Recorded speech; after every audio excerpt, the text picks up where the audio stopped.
Hello guys, welcome back to my YouTube channel. ఈరోజు మేము వెళ్ళి వచ్చిన కలియుగ దైవమైనటువంటి శ్రీ వెంకటేశ్వర స్వామి తిరుమల తిరుపతి దేవస్థానంలో నేను అనుభవించిన విషయాల గురించి మీకు తెలియజేస్తాను. మొదట నేను నా ఫ్రెండ్ వినయ్తో కలిసి తిరుపతికి వెళ్దాం అనుకున్నట్టుగానే తిరుపతికి 10వ డేటు జూన్ 2020 రోజైతే బయలుదేరాం. 2:40కి మా ఫ్రెండ్ వాళ్ళ బావ మాకు రైల్వే స్టేషన్కి బైక్ పైన డ్రాప్ చేశాడు. అప్పటికి టైం 3 అయ్యింది. మా ట్రైన్ 3:30కి. వెళ్ళిన కొద్దిసేపటికి ట్రైన్ టికెట్ తీసుకున్నాం. Zaheerabad to Vikarabad. Ticket price వచ్చేసి 40 రూపాయలు. మేము వెళ్ళిన రోజు డైరెక్ట్గా తిరుపతి ట్రైన్ అయితే లేకుండే, అందుకే వికారాబాద్ టికెట్ తీసుకున్నాం. అంతలోనే ట్రైన్ వచ్చింది. ట్రైన్లోకి ఎక్కి మా ఇద్దరికి అసలు ఏమీ తెలియదు. ముందు కారులో వెళ్దాం అనుకున్నాం, కానీ అనుకోని కారణాల వల్ల వెళ్ళలేకపోయాం. ట్రైన్లో వికారాబాద్ వెళ్ళాం. అక్కడికి వెళ్ళిన వెంటనే Vikarabad to Tirupati super fast express train ఉంది అని తెలుసుకున్నాం. టికెట్ తీసుకుని జనరల్ టికెట్ ప్రైస్ 255. ట్రైన్ 6:15కి వచ్చింది. వచ్చిన వెంటనే మేము ఎక్కాం. మాకైతే మంచి ప్లేస్ అయితే దొరికింది. అందులోనే మాకు ఒక గ్యాంగ్ పరిచయం అయ్యింది. శ్రీశైలం, ప్రసాద్, అవినాష్, మరి ఇంకిద్దరు. వాళ్ళు కూడా తిరుపతికి వెళ్తున్నామని చెప్పారు. మాకు ఎవ్వరూ తెలియదు. అందుకేనేమో వెంకటేశ్వర స్వామి వారిని పరిచయం చేశాడు. అంతలోనే అందరితో కలిసిపోయాం. వాళ్ళ విలేజ్ పరిగి అని చెప్పారు. అలా ట్రైన్లో జర్నీ సాగుతుంది. అందరికీ ఆకలి అవుతుంది. మేము తెచ్చిన చపాతీలు, ప్యాలాలు, మరియు వాళ్ళు తెచ్చిన అటుకులు, పులిహోర అందరం కలిసి తిన్నాం. అలా రాత్రి జర్నీ సాగింది. ఉదయం 7:20కి మాకైతే ట్రైన్ తిరుపతి తీసుకెళ్ళింది. అక్కడి నుండి బయటికి రాగానే చాలా ఆటోలు మరియు బస్సులు ఉంటాయి. అక్కడి నుండి శ్రీవారి పాదాలు మరియు అలిపిరి మెట్లకి వెళ్తారు. మరియు అక్కడ ఫ్రీ బస్ కూడా ఉంటాయి. మేము ముందుగా ఫ్రెష్ అయ్యి టిఫిన్ చేసాం. అక్కడి నుండి ఆటోలో ఒక్కొక్కరికి 40 రూపాయలు పెట్టి అలిపిరి మెట్ల దగ్గరికి వచ్చాం. అక్కడ ఫ్రీ లగేజ్ సెంటర్లో మా బ్యాగులు పెట్టడానికి 2 గంటల సమయం పట్టింది. ఎందుకంటే అక్కడ చాలా మంది ఉండే. అలా టైం 9:30 అయ్యింది. వాళ్ళు ఇచ్చిన టోకెన్ తీసుకొని కొబ్బరికాయ, పువ్వులు, కుంకుమ తీసుకొని అలిపిరి స్టార్టింగ్ మెట్ల కాడ అయితే పువ్వులు పెట్టి కుంకుమ పెట్టి ఆ 7 కొండల వాడిని మనస్ఫూర్తిగా మొక్కుకొని కొబ్బరికాయ కొట్టి మెట్లు ఎక్కడం స్టార్ట్ చేశాం. మెట్టుకి గోవిందా గోవిందా అంటూ పైకి వెళ్ళడం జరిగింది. మొదట మాకు గోమాత పూజ అనే దేవాలయం దర్శనం జరిగింది. అందులో గోమాతతో కృష్ణుడు వేణువుతో దర్శనమిస్తాడు. అందులో చాలా రకాల గోవులు దర్శనమిస్తాయి. మధ్యలో మామిడి పండు తింటూ నడిచాము.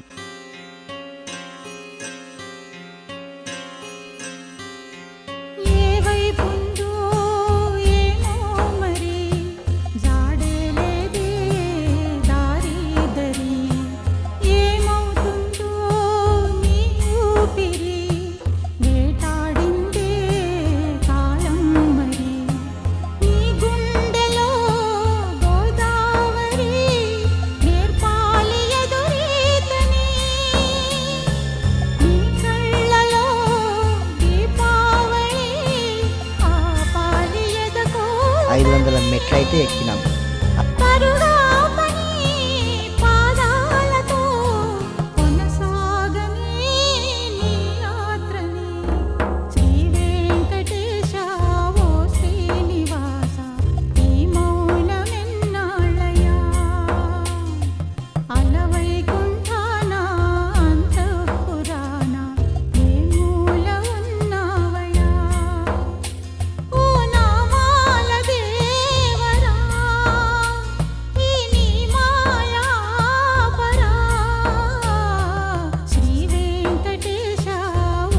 అలాగే మార్గ మధ్యలో వరాహస్వామి, కృష్ణుని విగ్రహము, నరసింహస్వామి విగ్రహము, వామనుడి విగ్రహము దర్శనమిస్తాయి.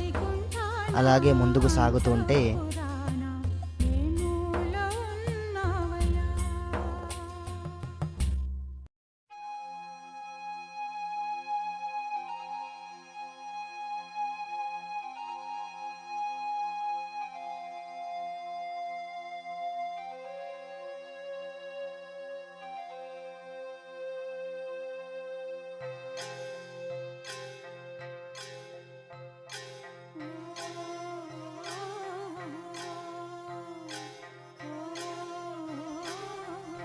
మధ్యలో మాకు అందమైన అడవిని ఆస్వాదిస్తూ జింకలు, కోతులు, పేరు తెలియని పక్షులు, ఉడతలన్నీ కనిపించాయి. అలాగే మధ్యలో పెద్ద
ఆంజనేయ స్వామి విగ్రహం ఉంది.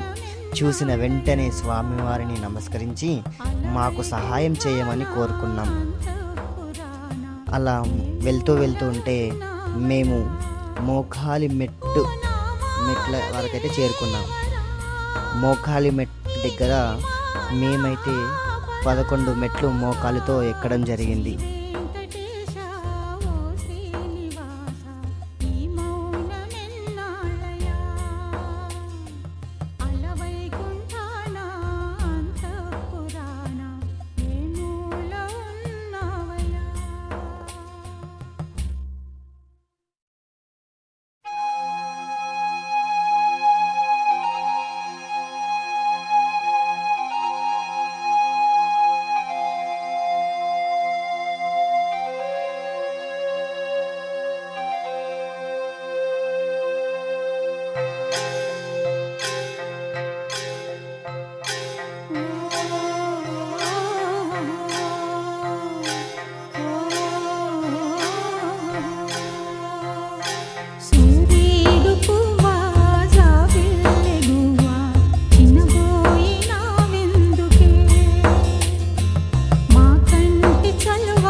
ఎలాగైతేనే ఆ వెంకటేశ్వర స్వామి అనుగ్రహంతో అలిపిరి మెట్ల నుండి కొండపైకి 3556 మెట్లయితే ఎక్కాం. ఎక్కిన వెంటనే మా బ్యాగ్స్ కోసం ఫ్రీ లగేజ్ కౌంటర్ వద్దకు వెళ్ళాం. అక్కడ చూస్తే చాలా బ్యాగ్స్ ఉన్నాయి. మా బ్యాగ్స్ దొరికేసరికి అర్ధగంట సమయం పట్టింది. బ్యాగ్స్ తీసుకొని వచ్చి మా ఫ్రెండ్ దగ్గర పెట్టి మేమైతే కళ్యాణ కట్టకి వెళ్ళాం. అక్కడ తలనీలాలకు కూడా చాలా లైన్ ఉండే. టికెట్ తీసుకొని వెళ్ళి తలనీలాలు ఇచ్చి స్నానం చేసి మళ్ళీ మేము శ్రీవారి పుష్కరిణిలో స్నానం చేసాం. తర్వాత బ్యాగ్స్ లాకర్ కోసం చూసాం. అసలు లాకర్ ఖాళీనే లేదు అన్నాడు. అందుకే మేము వెంగమాంబ అన్నప్రసాద కేంద్రం వెళ్ళి అక్కడ భక్తుల కోసం అరిటాకులను సిద్ధంగా ఉంచారు. మేమైతే లోపలికి వెళ్తున్నాం. మేము వెళ్ళేసరికి అరటి ఆకులో ప్రసాదం పెట్టి కర్రీ, చట్నీ, గ్లాస్ పెట్టి ఉంచారు. అలాగే అన్నం పప్పు తింటుంటే ఎంతో రుచిగా ఉండే. కడుపు నిండా తిని బయటికి వచ్చాం. దర్శనం లేటు ఉంది అని తెలుసుకొని మేము మాడ వీధిలో తిరగడం స్టార్ట్ చేసాం. రాత్రి 11 గంటలకి ఫ్రీ దర్శనం ఓపెన్ అవుతుంది అని తెలుసుకొని మేము మొదట వరాహస్వామి దర్శనం కంప్లీట్ అయితే చేసుకున్నాం. చాలామంది భక్తులు దర్శనంకి వచ్చారు. నేను నా ఫ్రెండ్ ఇద్దరం వెనకపడ్డాం. మాతో కలిసి వచ్చిన శ్రీశైలం, ప్రసాద్, అవినాష్ అందరూ ముందుకు వెళ్ళారు. అంతే, వాళ్ళు మాకు మళ్ళీ కలవనే లేదు. అప్పుడు మాకు వెంకటేశ్వర స్వామి మళ్ళీ ఇద్దరిని పరిచయం చేశాడు. వాళ్ళది బసవ కళ్యాణ్ అంటూ. వాళ్ళకి తెలుగు రాదు. శుభం రెడ్డి వాళ్ళ నాన్నగారు. అప్పుడు మొదలైంది మా పరిచయం. అలా ఆ క్యూ లైన్లో నుండి రాత్రి అంతా నడుచుకుంటూ ఆగుతూ పాలు తాగుతూ నీరు త్రాగుతూ దర్శనంకి వెళ్ళడం జరిగింది. ఉదయం అయ్యేసరికి మొదటి కంపార్ట్మెంట్ రూమ్లోకి వచ్చాం. సుమారు 7 గంటలు క్యూ లైన్లోనే నడుచుకుంటూ వచ్చాం. ఉదయం ముఖం కడుక్కొని పాలు తాగి కూర్చుంటే 4 గంటల తర్వాత మా క్యూ లైన్ కదిలింది. అందులోనే దాల్ కిచడి తిన్నాం. అలాగే మా బ్యాగ్స్ తీసుకొని వెళ్ళాం. లోపలికి వెళ్ళాక మా బ్యాగ్స్ని, మొబైల్స్ని తీసుకొని మాకు టోకెన్ ఇచ్చారు. దర్శనం అయ్యాక ఫ్రీ లగేజ్ సెంటర్లో తీసుకోవచ్చు అన్నారు. మళ్ళీ కంపార్ట్మెంట్ రూమ్లో ఉంచారు. ఇప్పుడు ఉదయం 11 గంటల నుంచి రాత్రి 7 గంటల వరకు అందులోనే ఉన్నాం. మాకైతే మధ్యలోనే దర్శనం టికెట్ అయితే ఇచ్చారు. టికెట్కి ఒక లడ్డు ఫ్రీ. తినడానికి కిచడి, పాలు అయితే చాలా ఉండే. అలా రాత్రి 7 గంటలకి గేట్ అయితే ఓపెన్ చేశారు. 8:15 అయితే మేము గోపురంలో నుంచి ఆనంద నిలయంలోకి ప్రవేశించాం. అక్కడ తెలియని పాజిటివ్నెస్, అంతా సంతోషం. చుట్టుపక్కల అంతా ఒక వైబ్లా ఉంది. అంతలోనే స్వామివారి దర్శనం. మన కోసం ఈ కలియుగంలో వెలిసిన శ్రీ వెంకటేశ్వర స్వామిని చూసిన వెంటనే నేను అప్పటి వరకు పడ్డ బాధ, ఆందోళన, భయం అంతా వెళ్ళిపోయి ప్రశాంతంగా అనిపించింది. స్వామివారిని దర్శించుకుంటే ఆ ఫీలింగ్ మాటల్లో చెప్పేది కాదు, అది అనుభవించాలి అంతే. ఏడుకొండలవాడ వెంకటరమణ గోవిందా గోవిందా అనుకుంటూ బయటకి వచ్చి హుండీలో తెచ్చుకున్న డబ్బులు వేసి కొద్దిగా కూర్చుకొని పులిహోర తిని బయటికి వచ్చాం. అలా ఆ స్వామివారి దర్శనం చేసుకున్నాం. రాత్రి 11 గంటలకి దర్శనంకి వెళితే మళ్ళీ రాత్రి 11 గంటలకి బయటికి వచ్చాం. మళ్ళీ మేము ఫ్రీ లగేజ్ సెంటర్కి వెళ్ళి బ్యాగ్ ఫోన్ తీసుకొని ఒక్కొక్కరికి ఒక లడ్డు ఫ్రీ టోకెన్ పైన ఉంది. ఫ్రీ లడ్డు మరియు లడ్లు తీసుకొని మళ్ళీ అన్నప్రసాద కేంద్రానికి వెళ్ళి అరటి ఆకులో ప్రసాదం తింటూ ఉంటే ఎంత ఆనందంగా ఉండే. ఆ స్వామివారిని దర్శించుకొని వచ్చాక గోపురం దగ్గర ఫొటోస్ తీసుకొని అక్కడ స్వామివారి ఎదుటి పడుకున్నాం. అలా శ్రీ వెంకటేశ్వర స్వామి దర్శనం చేసుకున్నాం. మాకు ఏమీ తెలియదని స్వామివారు మొదట వికారాబాద్లో గ్యాంగ్తో కలిపాడు. వారు దర్శనంలో ముందుకు వెళ్ళాక మళ్ళీ స్వామివారు ఇద్దరిని పరిచయం చేశాడు. అది ఆ తండ్రి లీల. గోవిందా గోవిందా, ఆపద మొక్కులవాడ, అనాథ రక్షక, గోవిందా గోవిందా, ఏడుకొండలవాడ వెంకటరమణ, గోవిందా గోవిందా. ఇలా ఆ స్వామివారి దర్శనం అయితే మేము చేసుకోవడం జరిగింది. గోవిందా గో